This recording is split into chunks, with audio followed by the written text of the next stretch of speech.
Hi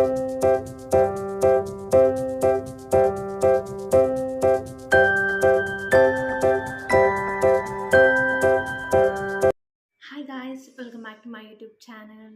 ಹೊಸದಾಗಿ ನನ್ನ channel ಯಾರಾದರೂ ನೋಡ್ತಾ ಇದ್ದರೆ ಸಬ್ಸ್ಕ್ರೈಬ್ ಮಾಡ್ಕೊಳ್ತೀನಿ. ಮರಿಬಿಡಿ ಪಕ್ಕದಲ್ಲಿರೋ ಬೆಲ್ಲೈಕನ್ನ ಪ್ರೆಸ್ ಮಾಡಿ. ಆಗ ನಾನು ಯಾವುದೇ ವೀಡಿಯೋಸ್ ಸಿಕ್ಕಿದ್ರು ಕೂಡ ನೀವು ಬೇಗ ನೋಡ್ಬೋದು. ಆ್ಯಂಡ್ ಇವತ್ತು ನನಗಾಗಿರೋಂಥ ಎಕ್ಸ್ಪೀರಿಯನ್ಸಸ್ಸು ಎಲ್ಲ ಕೂಡ ನಾನು ವೀಡಿಯೋದಲ್ಲಿ ಶೇರ್ ಮಾಡ್ಕೊತೀನಿ. ಆ್ಯಂಡ್ ಫುಲ್ಲು ಇದು ನಿಮಗೆ ಯೂಸ್ ಆಗಬಹುದು. ಅಂದರೆ ಹೊಸದಾಗಿ ತಾಯಿ ಆಗ್ತಾ ಇರೋರಿಗೆ ಅಥವಾ ಮುಂದೆ ಆಗಬೇಕು ಅಂತ ಅಂದ್ಕೊಂಡಿರೋರಿಗೆ ಎಲ್ಲ ಕೂಡ ಯೂಸ್ ಆಗುತ್ತೆ. ಸೊ ಈ ಫುಲ್ ವಿಡಿಯೋನ ನೋಡಿ ಸ್ಕಿಪ್ ಮಾಡಬೇಡಿ. ಸೊ ಬನ್ನಿ ಗಾಯ್ಸ್, ಹಾಗಾದರೆ ನನ್ನ ಎಕ್ಸ್ಪೀರಿಯನ್ಸಸ್ ಎಲ್ಲ ಶೇರ್ ಮಾಡ್ಕೊತೀನಿ. ಅಂದರೆ ನಾನು ಪ್ರೆಗ್ನೆಂಟ್ ಇದ್ದಾಗ ಸೊ ನನಗೆ ಯಾವ್ಯಾವ ಥರ ಎಲ್ಲ ಎಕ್ಸ್ಪೀರಿಯನ್ಸಸ್ ಆಯಿತು ಆ್ಯಂಡ್ ನಾನು ಯಾವ್ಯಾವ ಥರ ಕಷ್ಟಪಟ್ಟಿದ್ದೀನಿ ಪ್ರೆಗ್ನೆಂಟಲ್ಲಿ, ಆ್ಯಂಡ್ ಯಾವ್ಯಾವ ಥರ ಇರಬೇಕು, ಹೇಗೆ ನಾವು ತುಂಬ ಹೇಗೆ ನಾವು ಕೇರ್ ಮಾಡ್ಕೋಬೇಕು ಎಲ್ಲನೂ ನಾನು ಈ ವಿಡಿಯೋದಲ್ಲಿ ನಿಮಗೆ ತೋರಿಸ್ಕೊಡ್ತೀನಿ, ಹೇಳ್ತಾ ಹೋಗ್ತೀನಿ. ಸೊ ಮೊದಲಿಗೆ ನನ್ನ ಒಂದು ಪ್ರೆಗ್ನೆಂಟ್ ಅಂತ ಗೊತ್ತಾಗಿದ ತಕ್ಷಣವೇ ಸೊ ಮನೇಲಿ ಎಲ್ಲರೂ ತುಂಬ ಖುಷಿ ಪಟ್ಬಿಟ್ರು. ಆ್ಯಕ್ಚುಲಿ ಖುಷಿ ಆಗೇ ಆಗತ್ತಲ್ವ. ಸೊ ತುಂಬ ಖುಷಿ ಪಟ್ಟರು ಎಲ್ಲರೂ ಪ್ರೆಗ್ನೆಂಟ್ ಆದೆ ಅಂತ. ಸೊ ಈ ರೀತಿ ಪ್ರೆಗ್ನೆಂಟ್ ಆದೆ. ಆ್ಯಂಡ್ ನನಗೆ ಏನು ಅಂದರೆ, ಆ್ಯಂಡ್ ನೀವು ನನಗೆ ಕಮೆಂಟ್ ಮಾಡಿ ಹೇಳಿ. ಸೊ ನಾನು ಪ್ರೆಗ್ನೆಂಟ್ ಅಂತ ಕನ್ಫರ್ಮ್ ಆದಮೇಲೆ ನನಗೆ ಜ್ವರ ಬರೋಕ್ಕೆ ಶುರುವಾಯಿತು. ಅದೇನೋ ಗೊತ್ತಿಲ್ಲ, ಪ್ರೆಗ್ನೆಂಟ್ ಆದೇ ಕನ್ಫರ್ಮ್ ಆಯಿತು. ಆಮೇಲೆ ನನಗೆ ಜ್ವರ ಬಂದ್ಬಿಟ್ಟಿತ್ತು. ಫುಲ್ ಜ್ವರ ಯಾವ ರೀತಿ ಇತ್ತು ಅಂದರೆ ಆ ಥರ ಜ್ವರ ಬಂದ್ಬಿಟ್ಟಿತ್ತು. ಆಮೇಲೆ ಹೋಗಿ ಗ್ಲೂಕೋಸ್ ಕೂಡ ಹಾಕ್ಸ್ಕೊಂಡು ಹಾಸ್ಪಿಟ್ಲಲ್ಲಿ ಬಂದೆ. ಬಟ್ ನಿಮ್ಗೆ ಯಾರಿಗಾದ್ರೂ ಇದೇ ಥರ ಆಗಿತ್ತಾ ನನಗೆ ಕಮೆಂಟ್ ಮಾಡಿ ಹೇಳಿ. ಆ್ಯಂಡ್ ಆಮೇಲೆ ನನಗೆ ಕಂಟಿನ್ಯೂಸ್ಲಿ ಪ್ರೆಗ್ನೆಂಟಲ್ಲಿ ನನಗೆ ಕಂಟಿನ್ಯೂಸ್ಲಿ ವಾಮಿಟಿಂಗ್ ಅಂದರೆ ಒಂದು ಅಗಳು ಕೂಡ ನಾನು ಊಟ ಮಾಡ್ತಾ ಇರಲಿಲ್ಲ. ಅಷ್ಟು ಇದಾಗ್ಬಿಟ್ಟಿತ್ತು. ತುಂಬ ಅಂದರೆ ತುಂಬ ವಾಮಿಟ್ ಮಾಡ್ತಿದ್ದಾರೆ. ಒಂದು ಅಗಳು ಕೂಡ ತಿನ್ನೋಕ್ಕಾಗ್ತಾ ಇರಲಿಲ್ಲ. ಅದೊಂದು ತುಂಬ ಕಷ್ಟಪಟ್ಬಿಟ್ಟಿದ್ದೀನಿ. ನಾನು ಪ್ರೆಗ್ನೆಂಟ್, ಅದು ನನ್ನ ಫಸ್ಟ್ ಪ್ರೆಗ್ನೆಂಟಲ್ಲಿ ನನಗೆ ಈ ಥರ ಎಲ್ಲ ಇರುತ್ತೆ ಅಂತ ಗೊತ್ತಿರಲಿಲ್ಲ. ಆ್ಯಂಡ್ ನಾನು ಬೇರೆಯವ್ರನ್ನೆಲ್ಲ ನೋಡಿದ್ದೆ, ಅಂದರೆ ಅವ್ರು ಯಾವ ಥರ ಇರ್ತಾರೆ, ಯಾವ ಥರ ಕಷ್ಟಪಡ್ತಾರೆ ಈ ಪ್ರೆಗ್ನೆಂಟಲ್ಲಿ. ಸುಮ್ಮನೆ ನೋಡಿಕೊಂಡೇ ಬೆಳೆದಿದ್ದೀನಿ ನಾನೆಲ್ಲ. ಬಟ್ ಆದರೂ ನಮಗೆ ಎಕ್ಸ್ಪೀರಿಯೆನ್ಸ್ ಆಗುತ್ತಲ್ವಾ. ಸೊ ಅದು ಒಂಥರ ಖುಷಿ ಅಂತ ಹೇಳ್ಬೋದು. ನನಗೆ ಒಂದು ಕಡೆ ಖುಷಿ ಕೂಡ ಆಗ್ತಾಯಿತ್ತು, ಇನ್ನೊಂದು ಕಡೆ ನೋವು ಕೂಡ ಆಗ್ತಾಯಿತ್ತು. ಸೊ ಹಂಗಾಗ್ಬಿಟ್ಟಿತ್ತು ನನಗೆ. ಆಮೇಲೆ ಸರಿ ಅಂದ್ಬಿಟ್ಟು ತುಂಬ ಒಂದು ಹಣ್ಣು ತಿನ್ನೋಕ್ಕಾಗ್ತಾ ಇರಲಿಲ್ಲ, ಒಂದು ಜ್ಯೂಸ್ ನೀರು ಕೂಡ ಕುಡಿಯೋಕ್ಕೆ ಆಗ್ತಾ ಇರಲಿಲ್ಲ ನನಗೆ. ಆ ಥರ ಆಗ್ಬಿಟ್ಟಿತ್ತು. ಆಮೇಲೆ ಹಾಸ್ಪಿಟ್ಲಿಗೆಲ್ಲ ಕರ್ಕೊಂಡೋಗಿದ್ರು. ಎಲ್ಲ ಗ್ಲೂಕೋಸ್ ಇಂಜೆಕ್ಷನ್ಸು ಎಲ್ಲ ಹಾಕಿಸಿ ಎಲ್ಲ ಆದಮೇಲೆ ನನಗೆ ಕಂಟಿನ್ಯೂಸ್ಲಿ ವಾಮಿಟಿಂಗು 3-4 ಮಂತ್ಸ್ ಗಂಟ ನಂಗೆ ಕಂಟಿನ್ಯೂಸ್ಲಿ ವಾಮಿಟಿಂಗ್ ಇತ್ತು. 4 ಮಂತ್ಸ್ ವಾಮಿಟಿಂಗ್ ಇತ್ತು. ಆಮೇಲೆ 4 ಮಂತ್ಸ್ ಆದಮೇಲೆ ನನಗೆ, ಅಂದರೆ ನಾನು ಸ್ಟಾರ್ಟಿಂಗ್ ಬೆಳಗ್ಗೆ ಎದ್ದಿದ ತಕ್ಷಣವೇ ನನಗೆ ವಾಮಿಟಿಂಗ್ ಆಗಿಬಿಡ್ತಿತ್ತು. ಒಂದು 4 ಮಂತ್ಸ್ ಗಂಟ ಕಂಟಿನ್ಯೂಸ್ಲಿ ವಾಮಿಟಿಂಗು. ಬೆಳಗ್ಗೆ ಎದ್ದಿದ ತಕ್ಷಣ ನನಗೆ ವಾಮಿಟಿಂಗ್ ಹೋಗಿಲ್ಲ ಅಂದರೆ, ನನಗೆ ವಾಮಿಟ್ ಮಾಡಿಲ್ಲ ಅಂದರೆ ನನಗೆ ಸಮಾಧಾನನೇ ಆಗ್ತಾ ಇರಲಿಲ್ಲ. ಆ ಥರ ವಾಮಿಟಿಂಗ್ ಇತ್ತು ನನಗೆ. ಸೊ ಅಷ್ಟು ವಾಮಿಟಿಂಗ್. ಆಮೇಲೆ 4 ಮಂತ್ಸ್ ಆದಮೇಲೆ ನನಗೆ ಟ್ರಾವೆಲ್ ಮಾಡಬೇಕಾದ್ರೆ, ಅಂದರೆ ಇಲ್ಲೆಲ್ಲಾದರೂ ಅಂಗಡಿಗೆ ಅಥವಾ ಎಲ್ಲಾದರೂ ಹೋಗಬೇಕು ಅಂದರೆ ಕಾರಲ್ಲಿ ಕೂತ್ಕೊಂಡು ವಾಮಿಟ್ ಬಂದುಬಿಡ್ತಾಯಿತ್ತು. ಸೊ ಅದೊಂಥರ ವಾಮಿಟಿಂಗು. ಅಥವಾ ಏನಾದರೂ ತಿಂದುಬಿಟ್ರೆ ವಾಮಿಟಿಂಗು, ಆ ಥರ ಆಗ್ಬಿಟ್ಟಿತ್ತು. ಆಮೇಲೆ 4 ಮಂತ್ಸ್ ಆದಮೇಲೆ ತುಂಬ ಸಣ್ಣ ಆಗಿಬಿಟ್ಟಿದ್ದೆ ನಾನು. ಅಂದರೆ ಒಂದು ತುತ್ತು ಕೂಡ ತಿನ್ನೋಕ್ಕಾಗ್ತಾ ಇರಲಿಲ್ವಲ್ಲ, ತುಂಬ ಸಣ್ಣ ಆಗಿಬಿಟ್ಟಿದ್ದೆ. ತೂಕ ತುಂಬ ಇಳಿದ್ಬಿಟ್ಟಿದ್ದೆ. ಮಿನಿಮಮ್ ಒಂದು 5-6 kg ಇಳಿದ್ಬಿಟ್ಟಿದ್ದೆ ನಾನು. ಮತ್ತು ನಾನು 5 ಮಂತ್ಸಿಗೆ 4 ಮಂತ್ಸ್ 4.5 ಮಂತ್ ಆದಮೇಲೆ ನಾನು ವೆಯ್ಟ್ ಗೇನ್ 4-5 kg ಇಳಿದ್ಬಿಟ್ಟಿದ್ನಲ್ಲ, ಮತ್ತೆ ಇನ್ಕ್ರೀಸ್ ಆಗಿಬಿಟ್ಟೆ. 4-5 kg 6-7 kgನೇ ಜಾಸ್ತಿ ಆಗಿಬಿಟ್ಟಿದ್ದೆ.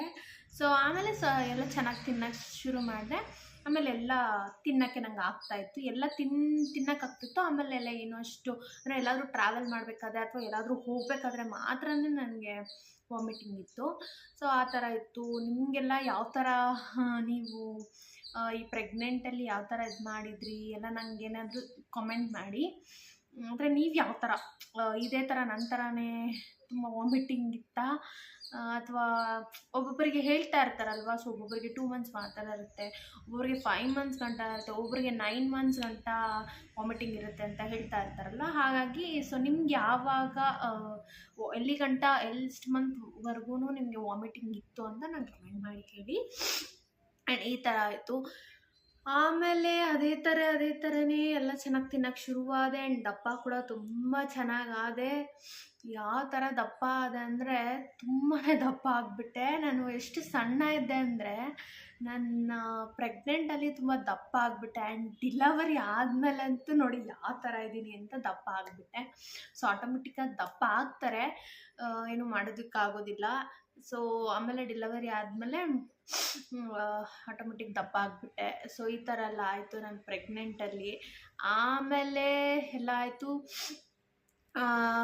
ನನಗೆ ಆ್ಯಂಡ್ ಇನ್ನೂ ಒಂದು ಎಕ್ಸ್ಪೀರಿಯನ್ಸಸ್ ಹೇಳ್ತೀನಿ ನಿಮಗೆ, ನನಗೆ ಆಗಿರೋ ಎಕ್ಸ್ಪೀರಿಯನ್ಸಸ್ಸು. ನನಗೆ 9 ಮಂತ್ ಕಂಪ್ಲೀಟಾಗಿ 10th ಮಂತ್ಗೆ ಬಿದ್ದು 13 ಡೇಸ್ ಆದಮೇಲೆ ನನ್ನ ಮಗ ಹುಟ್ಟಿದ್ದಾನೆ. ಸೊ ಆಮೇಲೆ 9 ಮಂತ್ ಕಂಪ್ಲೀಟಾಗಿ 10 ಮಂತ್ಸ್ಗೆ ಅವನು ಹುಟ್ಟಿದ್ದು. 10 ಮಂತ್ಸ್ 13 ಡೇಸ್ಗೆ ಹುಟ್ಟಿದವನು. ಸೊ ಈ ಥರ ನಾನು ನಮ್ಮನೇಲಿ ಡೇಟ್ ಕೊಟ್ಟಿರೋದಕ್ಕಿಂತ ಮುಂಚೆನೇ ಡಿಲವರಿ ಆಯಿತು ಇವನಿಗೆ. ಈ ಥರ ಎಲ್ಲ ಆಗಿತ್ತು. ಅಂದರೆ ಕೆಲವರು ಹಿಂದೆ ಮುಂದೆ ಆಗುತ್ತೆ. ನನಗೆ ಡೇಟ್ ಕೊಟ್ಟಿದ್ದಕ್ಕಿಂತ ಮುಂಚೆನೇ ಡಿಲವರಿ ಆದ. ಅಂದರೆ ಇನ್ನೂ ಲೇಟ್ ಇದ್ದಿದ್ದು ನನಗೆ. 10th ಎಂಡಲ್ಲಿ ನನಗೆ ಡೇಟ್ ಕೊಟ್ಟಿದ್ರು. ಬಟ್ 10th ಮಂತ್ ಎಂಡಲ್ಲಿ ಡೇಟ್ ಕೊಟ್ಟಿದ್ರು, ಡಿಲವರಿನೇ ಬೇಗ ಆಗೋಯ್ತು. ಅದು ಇನ್ನೊಂದು ನನಗೇನೆಂದರೆ ನನಗೆ ಪೇಯ್ನ್ಸು ಕೂಡ ಬಂದಿಲ್ಲ. ಇನ್ನು ನಿಮಗೆ ತುಂಬ ಜನಕ್ಕೆ ಡೌಟ್ಸ್ ಇರುತ್ತಲ್ವಾ. ಸೊ ನನಗೆ ಡೌಟ್ಸ್ ಇದೆ. ಏನಂದರೆ ತುಂಬ ಜನಕ್ಕೆ ಡೌಟ್ಸ್ ಇರುತ್ತಲ್ವಾ. ಏನು ಡೌಟ್ ಅಂತ ನೀವು ಕೇಳ್ಬೋದು ನನ್ನ. ಈಗ ನಾರ್ಮಲಿ ಪೇಯ್ನ್ಸ್ ಬರುತ್ತಲ್ವ, ನನಗೆ ಪೇಯ್ನೇ ಬಂದಿಲ್ಲ. ನೀವು ನಂಬ್ತಿರೋ ಬಿಡ್ತಿರೋ, ನಂಗೆ ಸ್ವಲ್ಪ ಕೂಡ ಪೇಯ್ನ್ ಬಂದಿಲ್ಲ. ಹಾಗೆ ಹಾಸ್ಪಿಟ್ಲಿಗೆ ದಿನ ಕಳೀತು ನೋಡ್ತಾನೆ ಇದ್ದೀನಿ, ನನಗೆ ಪೇಯ್ನ್ ಮಾತ್ರ ಬರ್ತಿಲ್ಲ. ಆವಾಗ ಸುಮ್ಮನೆ ಏನೋ ಹೊಟ್ಟೆ ನೋವು ಅಷ್ಟು ಬರೋದು. ಅದು ಒಂದ್ಸಲಿ ಡೌಟ್ಗೆ ಹಾಸ್ಪಿಟ್ಲಿಗೆ ಹೋಗಿ ಚೆಕ್ ಮಾಡಿಸ್ಕೊಂಡು ಬಂದ್ವಿ.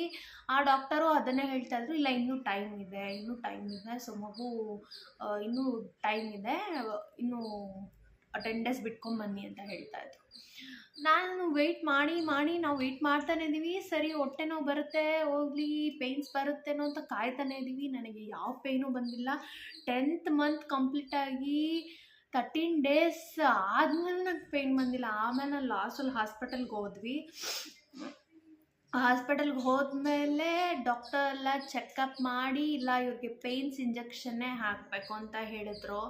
ಸೊ ಪೇಯ್ನ್ಸ್ ಇಂಜೆಕ್ಷನ್ ಎಲ್ಲ ಕೊಟ್ಟರು. ಆಮೇಲೆ ನನಗೆ ಪೇಯ್ನ್ ಬರೋಕ್ಕೆ ಶುರುವಾಗಿತ್ತು. ನನಗೆ ಬಂದಿಲ್ಲ ಪೇಯ್ನ್. ಎಲ್ರಿಗೂ ಆಟೋಮೆಟಿಕ್ಕಾಗಿ ಪೇಯ್ನ್ ಬರುತ್ತಲ್ವ. ಸೊ ನನಗೆ ಪೇಯ್ನ್ ಬಂದಿಲ್ಲ. ಈ ಥರ ಎಲ್ಲ ಆಗಿತ್ತು. ಆ್ಯಂಡ್ ಇನ್ನೂ ಒಂದು ಏನಂದರೆ, ನಾನು ನಿಜವಾಗ್ಲೂ ನನ್ನ ಲೈಫಲ್ಲಿ ಫಸ್ಟ್ ಟೈಮ್ ಅವರು ಪೇಯ್ನ್ ಬರೋ ಇಂಜೆಕ್ಷನ್ ಕೊಡ್ತಾರಲ್ವಾ. ಸೊ ನನಗೆ 2 ಇಂಜೆಕ್ಷನ್ ಕೊಟ್ಟರು ಪೇಯ್ನ್ ಬರೋದಕ್ಕೆ. ಫಸ್ಟ್ ಪೇಯ್ನ್ಗೆ ಅಷ್ಟು ತಡ್ಕೊಂಡಿದ್ದೆ. ಸೆಕೆಂಡ್ ಇಂಜೆಕ್ಷನ್ ಕೊಟ್ಟರು. ಸೀರಿಯಸ್ಲಿ ಹೇಳ್ತಾ ಇದ್ದೀನಿ, ಆ ನೋವನ್ನ ಯಾರೂ ತಡೆಯೋಕ್ಕಾಗೋದಿಲ್ಲ. ಅಷ್ಟು ಪೇಯ್ನ್ ಇತ್ತು ನನಗೆ. ನಿಜವಾಗ್ಲೂ ಈಗಲೂ ಅದನ್ನು ನೆನೆಸ್ಕೊಂಡ್ರೆ ಒಂಥರ ಭಯ ಆಗುತ್ತೆ. ಅಂದರೆ ನಾನು ನಿಮಗೆ ಭಯ ಪಡಿಸ್ತಾ ಇಲ್ಲ. ಸೊ ಅವ್ರು ಕೊಡೋ ಇಂಜೆಕ್ಷನ್ ಇದೆಯಲ್ವ, ಗಾಡ್, ಅಂದರೆ ನಮಗೆ ಪೇಯ್ನ್ ಬರೋದು ಒಂಥರ, ಅದು ಹೇಗೋ ತಡ್ಕೊಂಬಿಡ್ಬೋದು. ಓಕೆ ಅದು ನಾರ್ಮಲಿ ಬರುತ್ತೆ ಅಂತ. ಬಟ್ ಅವ್ರು ಕೊಡೋ ಇಂಜೆಕ್ಷನ್ ಇದೆಯಲ್ವ, ಸೀರಿಯಸ್ಲಿ ತಡ್ಕೊಳ್ಳೋದಕ್ಕಾಗೋದಿಲ್ಲ. ಬಟ್ ಎಷ್ಟು ಪೇಯ್ನ್ ಇರುತ್ತೋ ಒಳಗಡೆ ಅಷ್ಟೇ ಖುಷಿ ಕೂಡ ಇರುತ್ತೆ. ಪಾಪು ಬರ್ತಾಳೆ, ಈ ರೀತಿ ಖುಷಿ ಕೂಡ ಇರುತ್ತೆ. ಸೊ ಆಮೇಲೆ ಸೆಕೆಂಡ್ ಇಂಜೆಕ್ಷನ್ ಕೊಟ್ಟರು. ತಡ್ಕೊಳಕ್ಕಾಗಿಲ್ಲ ನನಗೆ, ಲಾಸ್ಟಿಗೆ ಆಗೇ ಇಲ್ಲ. ಸೊ ಅವ್ರು ಹೇಳಿದರು ಡಾಕ್ಟರ್ ಕೂಡ, ಇಲ್ಲ ನಿಮಗೆ ನಾರ್ಮಲ್ ಡೆಲಿವರಿ ಮಾಡ್ಬೋದು, ನೀವು ಸ್ವಲ್ಪ ಪ್ರಯತ್ನ ಪಡಬೇಕು ಅಷ್ಟೇ. ನೀವು ಸ್ವಲ್ಪ ಪ್ರಯತ್ನ ಪಟ್ಟರೆ ಒಂದು 4 ಅವರು, ಸ್ವಲ್ಪ 4 6 ಅವರ್ ಒಂದು ಸ್ವಲ್ಪ ನೋವಿಗೆ ತಡ್ಕೊಂಬಿಡಿ, ನಾವು ಇಂಜೆಕ್ಷನ್ ಕೊಡ್ತೀವಿ. ನಿಮ್ಗೆ ಈ ಸೆಕೆಂಡ್ ಇಂಜೆಕ್ಷನ್ಗೂ ನಿಮಗೆ ಅಷ್ಟು ಇದಾಗ್ತಾ ಇಲ್ಲ ಅಂದರೆ ನಾವು 3rd ಇಂಜೆಕ್ಷನ್ ಕೊಡ್ತೀವಿ. ಅದರಿಂದ ಡೆಫಿನೆಟ್ಲಿ ಮಗುಗೆ ಹೊರಗೆ ಬರೋಕ್ಕೆ ಸಹಾಯ ಆಗುತ್ತೆ. ಅಂತ ಹೇಳಿದ್ರು. ನನಗೆ ಸೆಕೆಂಡ್ ಇಂಜೆಕ್ಷನ್ಗೆ ನನ್ನ ಕೈಲಿ ಆಗ್ತಾಯಿಲ್ಲ, ಈ ಥರ್ಡ್ ಇಂಜೆಕ್ಷನ್ನ ಹೇಗೆ ತಡ್ಕೊತೀನಲ್ವಾ. ಸೊ ಆಮೇಲೆ ನಾನು ಸೆಕೆಂಡ್ ಇಂಜೆಕ್ಷನ್ಗೆ ಸಾಕು, ನನ್ನ ಕೈಯಲ್ಲಿ ಆಗೋದಿಲ್ಲ ಅಂತ ಹೇಳಿಬಿಟ್ಟೆ. ಆಮೇಲೆ ಅವರು ಡಾಕ್ಟರ್ ಹೇಳಿದರು, ಇನ್ನೊಂದು 6 ಅವರ್ ತಡ್ಕೊಂಬಿಡು, ನೀನು ನಾರ್ಮಲ್ ಡಿಲಿವರಿನೇ ಮಾಡ್ತೀನಿ ಅಂತ ಹೇಳಿದ್ರು. ನಾನು ನಾರ್ಮಲ್ ಡಿಲಿವರಿನೇ ಮಾಡಿಸ್ಕೊಳ್ಳೋಣ ಅಂತ ನನಗೂ ಆಸೆ ಇತ್ತು. ಕಷ್ಟ ಆದರೂ ಪರವಾಗಿಲ್ಲ, ನಾರ್ಮಲ್ ಡೆಲಿವರಿನೇ ಮಾಡ್ಕೊಂಬಿಡೋಣ ಅಂತ. ಬಟ್ ಆ ನೋವಿಗೆ ತಡ್ಕೊಳಕ್ಕಾಗಿಲ್ಲ ನನ್ನ ಕೈಯಲ್ಲಿ. ಸೊ ನಾನು ಆಮೇಲೆ ಸಿಸರಿಯನ್ ಅಂತಲೇ ಹೇಳಿದ್ರು. ಆಮೇಲೆ ಇನ್ನೊಂದು ಡಾಕ್ಟರ್ ಹೇಳಿದ್ರು. ಸೊ ಒಂದೇ ಹಾಸ್ಪಿಟ್ಲಲ್ಲೇ ಈ ಒಂದು ಡಾಕ್ಟರು ನನಗೆ ಏನು ಹೇಳಿದ್ರು, ಲೇಡಿ ಡಾಕ್ಟರ್ ಅಂದರೆ ನಿಮ್ಗೆ ನಾರ್ಮಲ್ ಡೆಲಿವರಿ ಆಗುತ್ತೆ, ನಿಮ್ಗೆ ಮಾಡ್ತೀನಿ, ಒಂದು ಸ್ವಲ್ಪ ತಡ್ಕೋಬೇಕು ಅಷ್ಟೇ, ಸ್ವಲ್ಪ ಪೇಯ್ನ್ಗೆ ನೀವು ಕಷ್ಟಪಡು. ಇನ್ನೊಂದು ಡಾಕ್ಟರ್ ಏನು ಹೇಳಿದ್ರು, ಇಲ್ಲ ನಾರ್ಮಲ್ ಡೆಲಿವರಿ ನಿಮಗೆ ಮಾಡೋಕ್ಕಾಗಲ್ಲ, ನಿಮ್ಗೆ ಸಿಸೇರಿಯನ್ನೇ ಮಾಡಬೇಕು, ನಿಮಗೆ ನಾರ್ಮಲ್ ಡೆಲಿವರಿ ನಿಮ್ಮ ಕೈಲಿ ಆಗಲ್ಲ ಹೇಳ್ತಾ ಇದ್ದೀನಿ. ಇನ್ನೊಂದು ಏನಂದರೆ ನೀವು 6-7 ಅವರ್ಸ್ ಗಂಟ ತಡ್ಕೋಬೇಕು, ಅದರಲ್ಲೂ ಮಗು ಬರುತ್ತೆ ಬಟ್ ನೀವು ತಡ್ಕೋಬೇಕು ಅಂತ ಹೇಳಿದ್ರು. ಅಂದರೆ ನಿಮಗೆ ಮಗು ಇನ್ನೂ ನಿಮಗೆ ಸರ್ವಿಕ್ಸ್ ಇನ್ನೂ 10 ಇಂಚಸ್ ಓಪನ್ ಆಗಬೇಕು. ಸೊ ನಿಮಗೆ ಡೆಲಿವರಿ ನಾರ್ಮಲ್ ಡೆಲಿವರಿ ಆಗೋದು ಕಷ್ಟ ಅಂತ ಹೇಳ್ಬಿಟ್ರು. ಸೊ ನಾನು ಯಾವ್ದು ನಂಬಿ ಯಾವ್ದು ಬಿಡಲಿ, ಆ ಟೈಮಲ್ಲಿ ನಂಗೆ ಯಾವ ರೀತಿ ಆಗ್ಬಿಟ್ಟಿತ್ತು ಅಂದರೆ, ಮಗು ಹೊರಗಡೆ ಬಂದರೆ ಸಾಕು, ಆರೋಗ್ಯ ಬಂದುಬಿಟ್ರೆ ಸಾಕು, ಈ ಥರ ಇತ್ತು ನನಗೆ.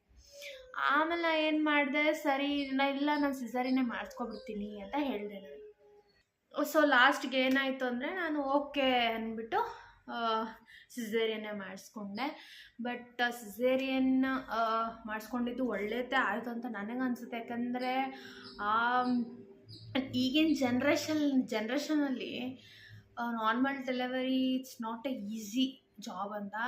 ಬಟ್ ಒಂದು ಡಾಕ್ಟರ್ ಹಂಗೆ ಹೇಳ್ತಾರೆ, ಒಂದು ಡಾಕ್ಟರ್ ಹಿಂಗೆ ಹೇಳ್ತಾರೆ. ಸೊ ನನಗೆ ಎಕ್ಸ್ಪೀರಿಯನ್ಸ್ ನಾನು ಏನು ಹೇಳ್ತೀನಂದರೆ, ನಿಮ್ಮ ಅಪ್ಪ ಅಮ್ಮ ಹೇಳ್ತಾರೆ, ಅಥವಾ ಇನ್ನೊಬ್ರು ಹೇಳ್ತಾರೆ, ಅಥವಾ ಆಂಟಿ ಹೇಳ್ತಾರೆ, ಅಥವಾ ನಿಮ್ಮ ಅತ್ತೆ ಹೇಳ್ತಾರೆ, ಇನ್ನೊಬ್ಬರು ಅಕ್ಕ ಹೇಳ್ತಾರೆ, ಇವ್ರು ಯಾರ ಮಾತು ನೀವು ಕೇಳೋಕ್ಕೆ ಹೋಗ್ಬೇಡಿ. ನಿಮ್ಮ ಮನಸ್ಸಿಗೆ ಏನು ಅನಿಸುತ್ತೆ ಆ ಟೈಮಲ್ಲಿ ಯಾಕಂದರೆ ನೀವೇ ಅಲ್ವಾ ಡೆಲಿವರಿ ಆಗೋದು, ನಿಮಗೆ ಅಲ್ವಾ ಡೆಲಿವರಿ ಆಗೋದು. ಸೊ ಹಾಗಾಗಿ ಯಾರ ಮಾತು ಕೇಳೋಕ್ಕೆ ಹೋಗಬೇಡಿ. ನಿಮಗೆ ಏನು ಅನಿಸುತ್ತೆ, ಕೆಲವರು ಹೇಳ್ತಾರೆ ಸೊ ಅದು ಆಗ್ಬಿಡುತ್ತೆ, ಹಿಂಗಾಗ್ಬಿಡುತ್ತೆ, ಏನೇನೇನೇ ಹೇಳ್ತಿರ್ತಾರೆ, ಅದ್ರ ಬಗ್ಗೆ ಎಲ್ಲ ತಲೆ ಕೆಡಿಸ್ಕೊಬೇಡಿ ನೀವು. ನಾನು ಹೇಳೋದು ಇಷ್ಟೇ, ನೀವು ನಿಮ್ಮ ಡಿಸಿಷನ್ನೇ ನೀವು ತೊಗೊಳ್ಳಿ, ಬೇರೆಯವ್ರ ಡಿಸಿಷನ್ ನೀವು ತೊಗೊಳಕ್ಕೆ ಹೋಗಬೇಡಿ. ನಿಮ್ಗೆ ಏನು ಅನಿಸುತ್ತೆ ನೀವು ಅದನ್ನು ಮಾಡ್ಕೊಳ್ಳಿ ಅಷ್ಟೇ. ಮೇಯ್ನ್ ಡೆಲಿವರಿ ಆಗೋರ ಒಪಿನಿಯನ್ ಇಸ್ ಮೋಸ್ಟ್ ಇಂಪಾರ್ಟೆಂಟ್, ಓಕೆನಾ ಇದು. ಸೊ ಈ ರೀತಿ ಆಯಿತು, ಡೆಲಿವರಿ ಎಲ್ಲ ಆಯಿತು. ಆ್ಯಂಡ್ ನನಗೆ ಇನ್ನೂ ಕಾಲು ತುಂಬ ಊದ್ಕೊಂಡ್ಬಿಡ್ತಾ ಇತ್ತು. ನನಗೆ ಎಷ್ಟು 7 ಮಂತ್ಸಿಂದ ಸ್ಟಾರ್ಟ್ ಆಗಿದ್ದು ನನಗೆ ಕಾಲು ಊದ್ಕೊಳ್ಳೋಕ್ಕೆ. 7 ಟು ಡೆಲಿವರಿ ಆಗೋ ಗಂಟನೂ ಕಾಲು ತುಂಬ ಊದ್ಕೊತಾ ಇತ್ತು. ತುಂಬ ಭಾರ ಇರ್ತಾಯಿತ್ತು, ಕಾಲು ಹೆವಿ ಭಾರ ಇರ್ತಾಯಿತ್ತು. ನನಗೆ ಒಂಥರ ವೆಯ್ಟ್ ಕೂಡ ಜಾಸ್ತಿ ಆಗಿಬಿಟ್ಟಿದ್ದೆ. ನಾನು ತುಂಬ ವೆಯ್ಟ್ ಆಗಿಬಿಟ್ಟಿದ್ದೆ. 60 kgs ಇದ್ದೆ ನಾನು. 60ಗಿಂತ 60 ಎಬೋನೇ ಇದ್ದೆ ಅನಿಸುತ್ತೆ, 61 ಐ ಥಿಂಕ್ ಇದ್ದೆ ಅನ್ಕೋತೀನಿ. ಆಗ ಈ ರೀತಿ ಆಗಿಬಿಟ್ಟಿತ್ತು. ಆ್ಯಂಡ್ ಕಾಲು ತುಂಬ ಊದ್ಕೊತಾ ಇತ್ತು, ಈ ರೀತಿ ಎಲ್ಲ ಆಗಿಬಿಟ್ಟಿತ್ತು. ಆಮೇಲೆ ಇನ್ನೂ ನನಗೇನಾಗಬೇಕಂದ್ರೆ ತುಂಬ ಕತ್ತು. ಕೆಲವ್ರು ಹೇಳ್ತಾರೆ ಗಂಡು ಮಗು ಅಂದರೆ ಕತ್ತು ಅಥವಾ ತುಂಬ ಕರ್ರಗಾಗ್ಬಿಡ್ತೀರಾ ಅಂತ. ಈಗ ನನ್ನ ಫೇಸ್ ಯಾವ ಥರ ಇದೆ ನೀವು ನಿಜವಾಗ್ಲೂ ನಂಬಲ್ಲ, ನನ್ನ ಫೇಸ್ ಈ ಥರ ಇದ್ದೇ ಇರಲಿಲ್ಲ. ನಾನು ಪ್ರೆಗ್ನೆಂಟಲ್ಲಿ ತುಂಬ ಅಂದರೆ ತುಂಬ ಬ್ಲ್ಯಾಕ್ ಆಗಿದ್ದೆ ನಾನು. ನನ್ನ ಫೇಸ್ ನಾನು ನೋಡ್ಕೊಳ್ಳೋದಕ್ಕೆ ನನಗೆ ಒಂಥರ ಅನಿಸ್ತಾ ಇತ್ತು, ಅಷ್ಟು ಬ್ಲ್ಯಾಕ್ ಆಗಿಬಿಟ್ಟಿದ್ದೆ ನಾನು. ಅಷ್ಟೊಂದು ಬ್ಲ್ಯಾಕ್ ಆಗಿಬಿಟ್ಟಿದ್ದೆ, ಅಷ್ಟೊಂದು ಇದಾಗ್ಬಿಟ್ಟಿದೆ ನಿಜವಾಗ್ಲೂ. ಆಗ ಎಲ್ಲರೂ ಹೇಳೋರು ನನಗೀಗ ಡೆಫಿನೆಟ್ಲಿ ಗಂಡು ಮಗುನೇ ಆಗುತ್ತೆ ನಿನಗೆ ಅಂತ. ಸೊ ಖುಷಿ ಅಲ್ವಾ. ಸೊ ಗಂಡು ಮಗು ಆಯಿತು ನನಗೆ. ಸೊ ಎಲ್ಲ ಖುಷಿ ಆಯಿತು ಎಲ್ರಿಗೂ ಕೂಡ. ಈ ರೀತಿ ಇತ್ತು ನನ್ನ ಒಂದು ಪ್ರೆಗ್ನೆನ್ಸಿ ಸ್ಟೋರಿ. ಸೊ ನಿಮ್ಗೆ ಇಷ್ಟ ಆಗಿದ್ರೆ ಆ್ಯಂಡ್ ನಿಮ್ಮ ಪ್ರೆಗ್ನೆನ್ಸಿ ಸ್ಟೋರಿ ಯಾವ ಥರ ಇತ್ತು ಅನ್ನೋದನ್ನು ನನಗೆ ಶಾರ್ಟಾಗಿ ಕಮೆಂಟ್ ಮಾಡಿ ಹೇಳಿ. ಸೊ ಖುಷಿ ಆಗುತ್ತೆ ನನಗೂ ನಿಮ್ಮ ಒಂದು ಸ್ಟೋರಿ ಕೇಳಿ. ನನ್ನ ಸ್ಟೋರಿ ನಿಮ್ಗೆ ಏನಾದರೂ ಇಷ್ಟ ಆಗಿದೆ please like, share, subscribe. And ಮತ್ತೆ ನಾನು ನೆಕ್ಸ್ಟ್ ವೀಡಿಯೋದಲ್ಲಿ ಸಿಗ್ತೀನಿ. ಆ್ಯಂಡ್ ಇನ್ನು ಯಾವ ಥರ ನಾನು ವೀಡಿಯೋಸ್ ಮಾಡಬೇಕು ಅಂತ ನಿಮ್ಗೆ ಅನಿಸಿದಲ್ಲಿ ಕಮೆಂಟ್ ಮೂಲಕ ಹೇಳಿ, ನಾನು ಡೆಫಿನೆಟ್ಲಿ ಮಾಡ್ತೀನಿ. ಆ್ಯಂಡ್ ಬಾಯ್.